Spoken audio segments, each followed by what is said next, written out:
मध्य प्रदेश के छिंदवाड़ा जिले में मौत का आंकड़ा प्रतिदिन बढ़ता ही चला जा रहा है। हर रोज 30 से 35 लोगों की मौत हो रही है।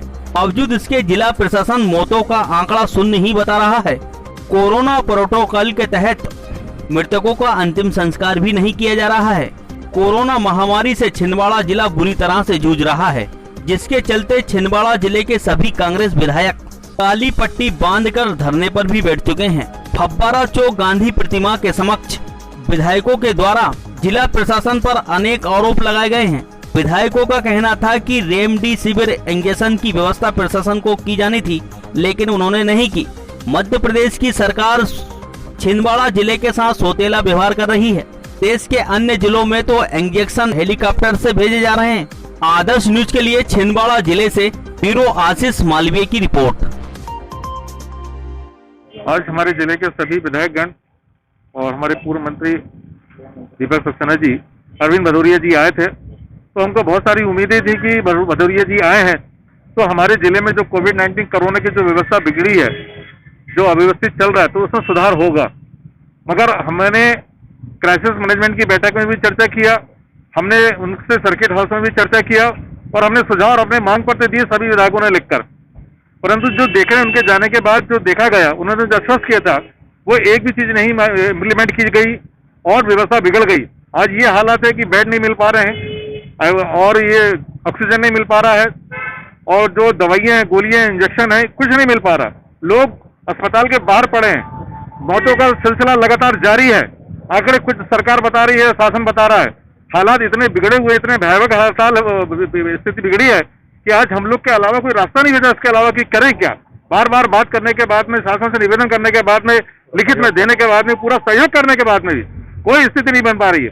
आज ये हालत है कि लाश उठाते नहीं बन रही है जिले के अंदर में अस्पतालों में। शासन आंकड़ा कुछ और बता रहा है। आप जाके देखेंगे शमशान घाट में, कब्रिस्तान में तो लाइन लगी हुई है। तो ये हालात पैदा किया है राज्य सरकार के द्वारा। राज्य सरकार पूरी तरीके से विफल हो गई है और जब तक ये व्यवस्था नहीं सुधरेगी तो हम सभी विधायक अनिश्चित काल के लिए बैठे हैं और जो भी करना पड़ेगा हम लोग करेंगे। मगर ये शासन को चाहिए, हम चेतावनी देते हैं, यदि समय रहते यदि सुधार नहीं होगा और ये सिलसिला बंद नहीं होगा और कोरोना की जो सुविधा है, जो व्यवस्था है, वो सुधार नहीं की जाएगी तो ये निश्चित काल हमारा ये काम चलता रहेगा। परेशानी हो रही है, ये मुसीबत हम पे जो आई है, इसके लिए प्रभारी मंत्री जी, पूरा प्रशासन और माननीय विधायक हमारे सभी साथ में, पवन भाई, सुनील चौरे जी, राजा साहब और सभी लोगों ने, नीरज से लेकर सारे लोगों ने, हम सब लोगों ने चर्चा की। कल भी मैंने प्रभारी मंत्री जी से, नकुलनाथ जी से, कमलनाथ जी से चर्चा की। नकुलनाथ जी और कमलनाथ जी की तरफ से ऑक्सीजन, दवाइयाँ, गोलियाँ जो व्यवस्था हो सकती है वो कर रहे हैं। लेकिन प्रभारी मंत्री जी से चर्चा होने के बाद, कलेक्टर साहब से चर्चा होने के बाद आश्वासन मिला था कि हम सारी व्यवस्था करेंगे। आज ये स्थिति, हम लोग आदमी को भेज रहे हैं। एक भी अस्पताल में, चाहे वो प्राइवेट हॉस्पिटल हो चाहे शासकीय हो, कहीं कोई व्यवस्था बिल्कुल नहीं है। लोग अस्पताल के बाहर आते हैं, ऑक्सीजन नहीं मिलने के कारण पूरे लोगों की मौतें हो रही हैं। आज कल तो हर दिन छिंदवाड़ा में ये स्थिति है। कल छिंदवाड़ा में 35 थे कोरोना वाले, 25 से जनरल वाले। सिर्फ शहर की बात कर रहा हूँ। जिले में देखें तो 200-300 मौतें रोज हो रही। छिंदवाड़ा में हर दिन 55-60 लोगों की मौत हो रही।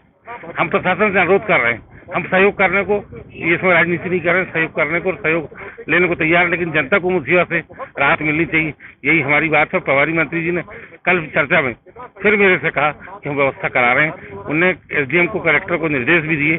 उनने, कलेक्टर साहब ने भी कहा कि हम व्यवस्था कर रहे हैं, लेकिन अभी तक न इंजेक्शन मिल पाए, न बेडों की व्यवस्था हो पा रही, न ऑक्सीजन की व्यवस्था हो पा रही। इसको लेकर हम लोग अनिश्चितकालीन धरने पर गांधी जी की प्रतिमा के सामने बैठे हुए हैं और उम्मीद करते हैं कि प्रशासन जागेगा और लोगों को राहत मिलेगी।